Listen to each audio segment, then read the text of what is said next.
Good morning. Welcome on this Tuesday morning. It is February 2nd. Jim and Kathy, welcome this morning. Jeremy and Wendy, good morning. Looking forward to your Haiti report this upcoming Sunday. Stacy Riggle, good morning. Welcome. Good to see you this morning. Letitia, good morning. Welcome on this Tuesday morning. Carmen Lego, good morning. Daryl and Suzanne, good morning. Watching from Arizona, welcome. Lori Cares, good to see you this morning. Hoping everybody's having a good morning. Stephen Andrea, welcome. Debbie King, good morning. Mike and Joe Stromberg, welcome this morning. Lori Agassi, good morning to you. So my morning started a little earlier than normal today. I woke up around 3:15. And then, many of you probably have experienced this before. Your mind just starts rolling with things and you can't turn it off. And so sometimes for me, it's just better to get up and read or journal or something productive. And that's why I've been up since that time this morning. And so it's going to be a longer day than I'm used to, but and thankfully it doesn't happen very often. But certainly I can connect on these types of mornings with those of you who might struggle with insomnia at times. I know several people who struggle with that. Thankfully, I don't generally, but today I struggled with it. So as I was studying the Psalms today, it's interesting how God's timing with things and how He always is faithful to bring about just what we need at the right moment, and particularly even just as this regimented way of reading the Psalms. There are a prescribed number of Psalms that I read every day, and they're just according to the date on the calendar, right? So it's kind of arbitrary. But it's amazing to me how many times I find that in those 5 Psalms that I read in an arbitrary way, somehow God uses to divinely meet my need according to the moment.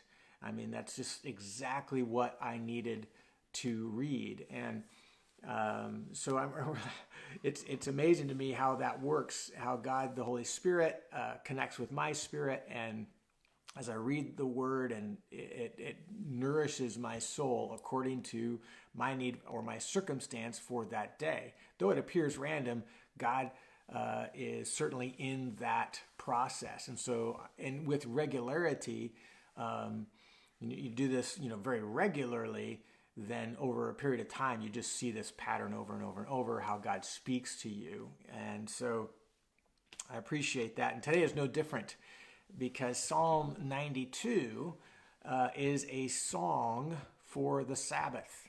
It's a psalm that is written specifically to be sung on the Sabbath day. And I thought, that was very interesting, because not that I could really track specific things in this psalm that are really aligned with Sabbath worship, or worship on the Sabbath rather. But there certainly are aspects of this psalm that spoke to my heart that uniquely included this idea of a Sabbath rest. And so I've explained already that I couldn't sleep last night. I've been up since a little after 3, and why? Because my mind was active and maybe a little agitated with regard to trying to solve challenges that exist, and maybe a little bit of turmoil in my own heart, and just my mind's kind of mulling on that, trying to come up with a solution, And so I come out to find some peace, some rest from that working. My mind's at work. It won't stop working. And so the Sabbath rest is something to be celebrated. It's something to acknowledge. When God initiated the Sabbath, when He delivered Israel out of Egypt, out of the bondage, He instituted the Sabbath, the seventh day, as a holy day. He did this from the beginning, at creation, obviously, but as a part of their weekly practice and as a part of the Mosaic law, God prescribed this, setting a day aside to cease from your labor, to cease from your work, and to just enjoy the provision of God. Enjoy that God continues to work even if we are not. God will continue to meet my needs. He will continue to provide food for me even when I am not working. And this was illustrated during this time of Israel's history by God supplying manna. So days 1 through 6, God would supply manna every day. But on day 7, He would not supply manna. So how do they eat on day 7? Because they weren't supposed to get up and go gather manna for food for that day. How God did it was He gave them twice as much manna that they would need on day 6, so that on day 7 they could just cease from gathering manna. They wouldn't do any work on that day and just enjoy the provision of God that He supplied the day previous. And it was really an act of faith. It was an act, a test. All of Sabbath keeping in that sense of where we're ceasing from our labors, we are trusting God to provide while we are not active in our provision for ourselves. We're just drinking in the provision of God and giving thanks. So in this case, the first 4 verses of this psalm really relate to that, at least how I was looking at it in my own personal experience this morning. So I'm just going to read those verses and relate them a little bit. So in verse 1 it says, "It is good to give thanks to the Lord." This is Psalm 92. Did I say that already? Psalm 92, a song of the Sabbath. It is good to give thanks to the Lord, to sing praises to your name, O Most High. So the first thing to do on this Sabbath day, or this where I'm ceasing from my labors, is to give thanks, ascribe thanksgiving to God for all of His labor, His work, His provision on my behalf. And I'm saying, God, thank you. Thank you so much for all that you do on my behalf. And you can, if you take any length of time to meditate on that, it's easy to grow quite a lengthy list. And the more time we spend thinking about it, the more that list grows. It really probably does not end. It's only limited by our own finite understanding of the workings of God on our behalf. But so it's good to meditate on how God has provided for us while I'm at complete rest and enjoying the presence of God and the work of God on my behalf. He does not sleep. He does not slumber. He is continually providing for my needs, even if I am not. And so my stopping and resting is a way of trusting God that He will continue to work on my behalf. And that's really what the next verse kind of points to in verse 2.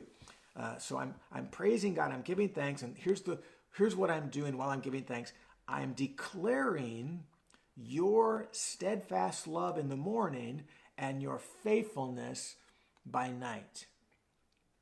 So I love the poetic nature of this. So in the morning, I thank God for His steadfast love. Remember, steadfast love in the Old Testament is translated from that Hebrew word chesed, which is translated variously: the loving kindness of God, the steadfast love, the loyal love of God, the covenant-keeping love of God. It has this idea that God's love is fixed upon you, and it will not end. It will not stop. God is faithful to us in every way. So I start out my day in the morning declaring the steadfast love of God before anything has happened that day. Before I'm aware of any circumstance, any experience I'm going to have, I am declaring by faith that God's love will remain steadfast toward me. No matter what comes of my day, God is steadfast. His love toward me does not end.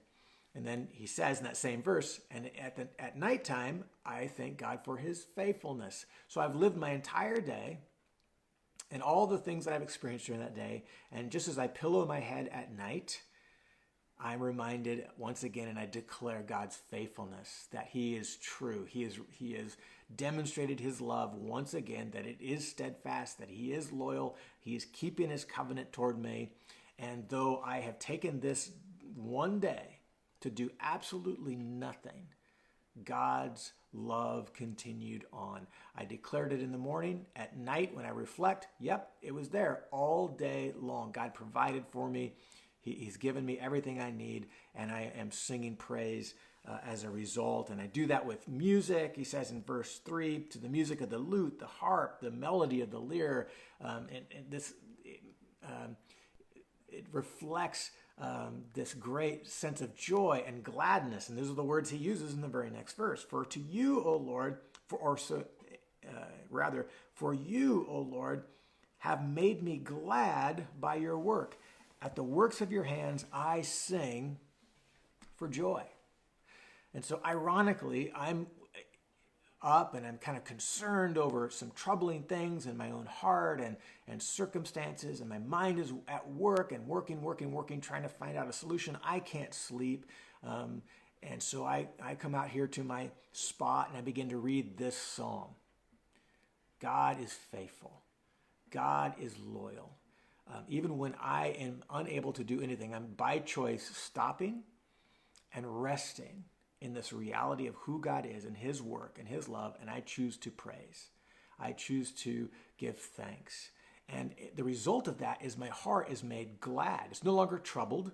It's no longer agitated over my life circumstances, but rather gladness comes to my heart and joy as I sing these songs of praise to my God, declaring his mighty works.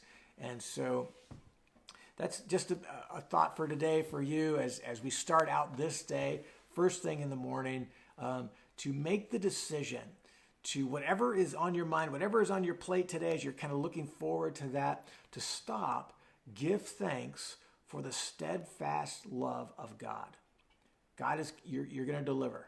You're going to be steadfast in my life. Your love toward me will not vary today. You're going to display your works in my life. I'm declaring that first thing in the morning as an act of trust and faith. And I believe that tonight, when I go to bed, I can reflect on my day and recount all the ways that you have demonstrated your faithfulness. If I set my mind to it, my heart will be glad and I will have great joy in my experience, no matter what my circumstances are today. So let's do that together. Let's experiment, right? Let's put our faith in this psalm and in the steadfastness of the Lord and see how that plays out in our day to day as we trust him and reflect on his mighty works. God bless you guys today.